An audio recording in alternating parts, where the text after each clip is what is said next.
Sa e rëndësishme është që kështu aktiv, si që jenë komunitet, një pjesë të kohës, t'ja kushtosh vendlindjes. Nuk e kam për ju sepse ju keni qenë gjithmonë, keni patur një standard aktiv gjithmonë. Por dhe njerëz të tjerë të cilët kanë resurse, por nuk kanë si shkon mendja, ose nuk e bëjnë për arsye të ndryshme. Çfarë do ju thuash? Shumë pajto me pyetjen dhe me idenë se në qoftë se neve këtu dihemi komod dhe fatmirësisht një përqindje shumë e madhe mund të them me shqiptarëve që kanë emigruar këtu momentalisht ndodhen në një pozitë të mirë edhe ekonomike dhe domethënë kanë zgjidhur problemin ndoshta në një farë mënyrë të jetës, neve asnjëherë nuk duhet harrojmë se prej nga vim. Sepse një kom që nuk din nga vjen, ai edhe nuk din nga shkon. Unë e di se jetojmë në një shtet ku janë përfshira dhe jetojnë shumë kombe, me kultura të ndryshme, dhe rreziku i asimilimit është jashtëzakonisht i madh, dhe asimilimi është gjaja më e lehtë që mund dikush ta bëjë. Por ajo që ne duhet vlerësuar është, duhet të kemi dashuri për gjuhën tonë, për kombin tonë, për vendlindjen tonë, dhe duhet japim kontributin tonë për atë vend. Sepse e kem detyrim. Pra, kudo që jemi, jo vetëm në Shtetet Bashkuara të Amerikës, shqiptarët kudo që janë, s'duhet harruar nga i kemi rënjet, dhe ja kemi borx asaj tokë, sepse ajo tokë është e baballarëve tonë, është e gjyshave tonë, e stërgjyshave tonë, e shqiptarëve autokton të cilët kanë dhënë jetën, kanë sakrifikuar jetën e tyre dhe nuk kanë gjendje ta shijojnë as edhe një ditë bukur vetëm e vetëm për atë copë stokë që kam jetë. Dhe neve, për ne është e pafalshme. Nëse në një farë mënyre të kyçemi. Unë e them dhe diskutoj me qenë se jam edhe i fushës numrave, e llogaris kështu. Sikur të gjithë ne shqiptarë që jemi në Shtetet Bashkuara të Amerikës, sikur ta dajmë vetëm nga $1 në ditë, ose po le ta dajmë edhe në muaj nga $1, po të gjithë, ama kur themi të gjithë ata të cilët punojnë, dhe kemi domethënë një rrogë, qoftë javore, 2 javore apo mujore, ta ndajmë nga $1, beso neve do kemi fonde që mund të japim kontribut jashtëzakonisht të madh në vendlindjen tonë, sepse mos harrojmë, atje akoma ka njerëz të cilët ndoshta nuk kanë bukë të mjaftueshme ose ushqim të mjaftueshëm. Kemi akoma fëmijë që janë bashkëmoshatarët e fëmijëve tonë, që ndoshta nuk kanë banje, nuk kanë rrymë elektrike të mjaftueshme. Ose kemi akoma bashkëmoshatarë tonë, të cilët nuk mund ta dajnë një ditë apo 5 ditë të vitit të shkojnë në përpushime, domethënë të shljollën pak ta kalojnë atë barrën e vitit. Dhe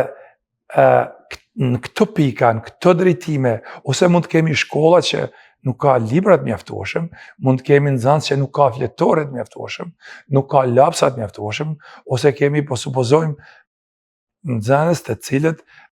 nuk kanë ndoshta as ujë për të larë duar në shkollë, ose mos të flas unë për një autobus për t'i dërguar deri tek shkolla, ose një ushqim, një mëngjes për ta ngrënë. Pra ka shumë rrugë dhe shumë mënyrë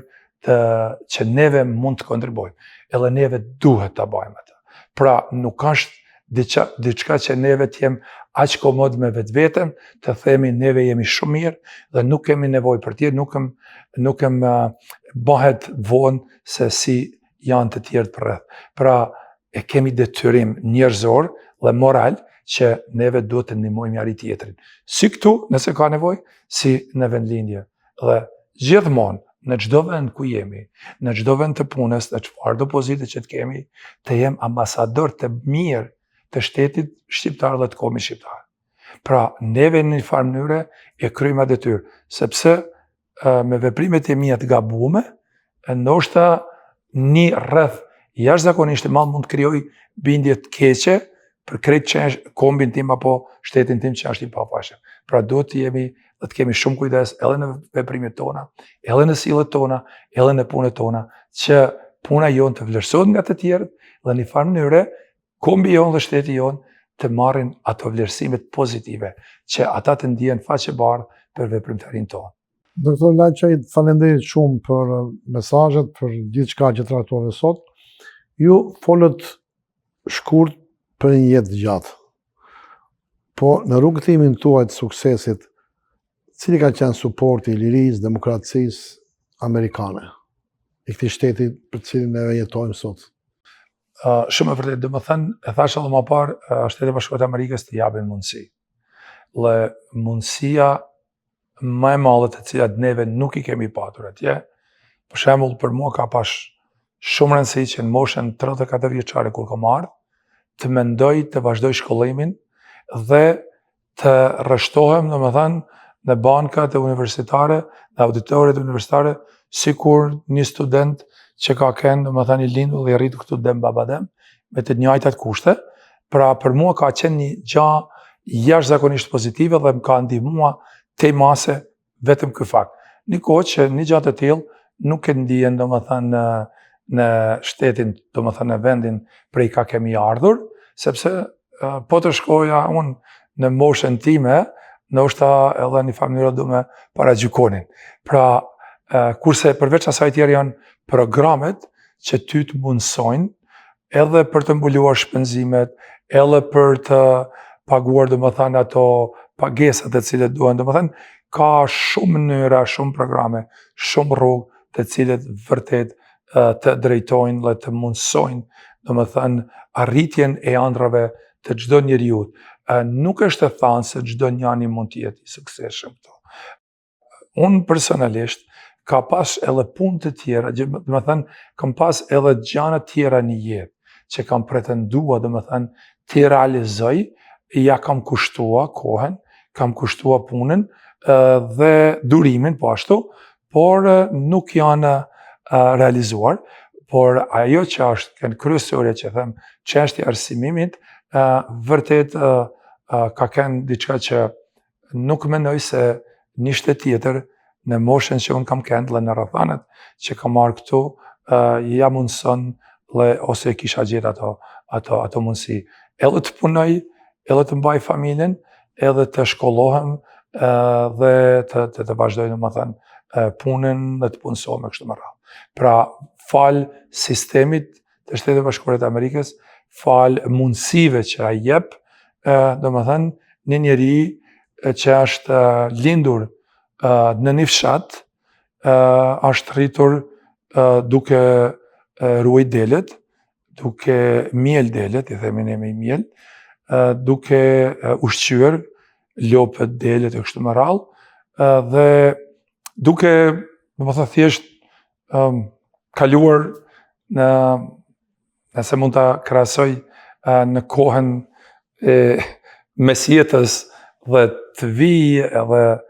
të para vetes të kenë student që janë, domethënë, me traditë edukimit, arsimimit, që nesër drejtojnë këtë shtet, domethënë, është vërtet një nder i madh, por është edhe merit e një pune të jashtëzakonshme, një durimit shumë të madh, por edhe një merit për krajës familjes, miqve të mi dhe shokëve të mi, sepse një diplom apo një mundësi të hap derën, kurse familja, dashamirës të ndihmojnë të kalosh pragun. Dhe pastaj, kur të kalosh pragun, është në dorën tënde, a do të qëndrosh. Dhe si do të qëndrosh vetëm me punë, edhe me dorim dhe me sakrificë të madhe. Faleminderit. Doktor, cila është ëndra që ju jeni duke punuar? Ëndrat janë të shumta, dhe thash që kam pas edhe tjera ëndra, të cilat kam punuar shumë, por nuk janë realizuar asnjëherë. Ëndra më e madhe për mua është që unë tani tutje të kontriboj për familjen, për komunitetin dhe për vendlindjen. Pra, përveç punës si profesionist, që do të vazhdoj të thallohem edhe në studim, edhe në kërkime kështu me radhë, një kohë jashtëzakonisht madhe,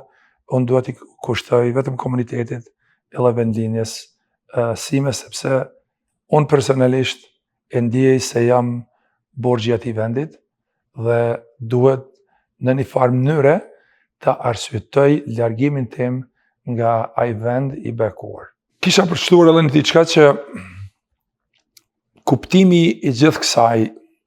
gjithsesht një konkluzion i gjithë kësaj rrugë dhe krejt këtij kalvarit të jetës, megjithse ka shumë tjera pa thënë, dhe unë kërkoj ndjes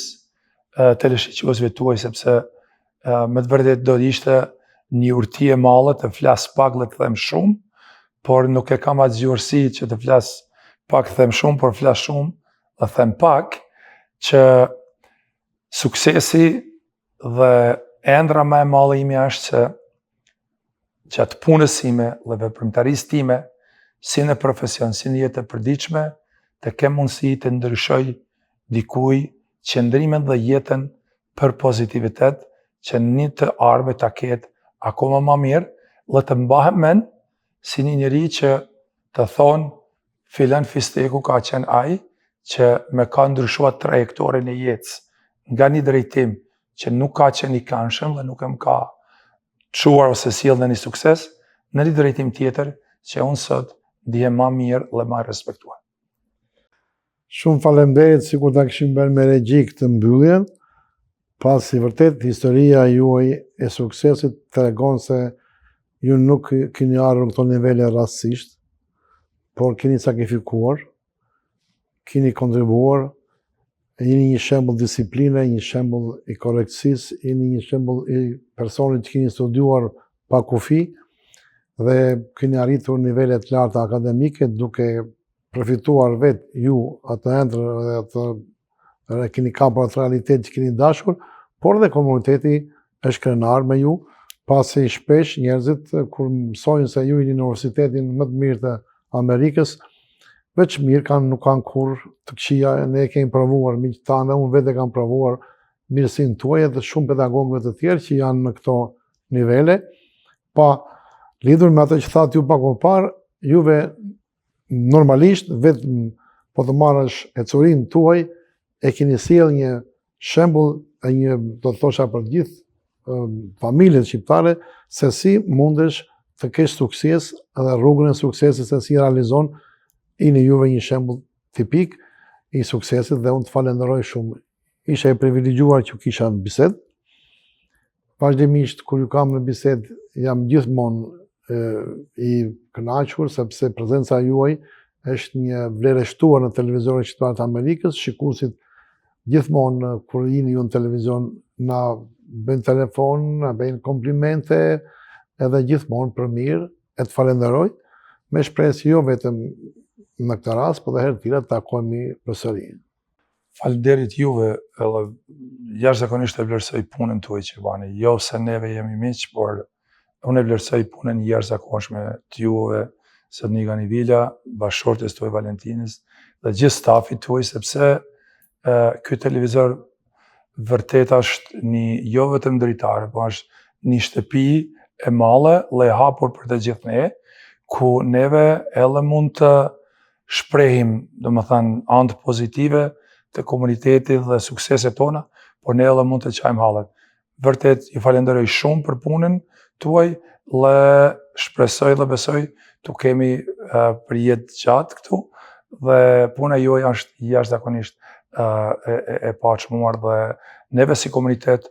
nuk kemi mundësinë ta shpërblejmë ata çka ju e vërtet veproni dhe bani për komunitetin. Ju falenderoj shumë, edhe një herë duhet të përshëndes dhe duhet të baj me dijet, domethënë edhe bashkëkombëtarëve të mi, që unë thjesht jam një pikë uji në komunitetin dhe jam njeriu jashtëzakonisht më i thjeshtë që mund të ketë dhe me ata që unë di dhe mund të ndihmoj dikën, jam jashtëzakonisht i hapur dhe bashkëpunimi me bashkëkombëtarët e mi është vetëm një privilegj dhe është një nder. Dhe përndryshe edhe një herë ju falenderoj shumë, falenderit teleshiqyesve dhe shpresoj besoj se në të ardhmen neve do të kemi mundësi edhe si komunitet të kontribuojmë akoma më shumë në ndërtime të tjera për televizionin tonë shqiptar, pra televizionin shqiptarëve të Amerikës. Falenderit shumë për ftesën. Doktor, falemderit, shikues, ju e dëgjuat doktor Lajçan, ai tha jam një pikuj, por është një oqean dijesh, oqean kontributesh, jo vetëm me sollëm shumë pak sot nga jeta e tij, por është megjithëment një mrekulli që edhe misioni ëndra amerikane që ai urfeja sot me ato tregime të solli, tregon se suksesi vjen nëpërmjet dijes, vjen nëpërmjet sakrificave dhe është fusha më e mirë që neve mund të ecëm të përparojmë neve shqiptarët dhe si komp, jo vetëm në vendlindje, por dhe në emigracion dhe të japim kontributin tonë për çështjen kombëtare shqiptare.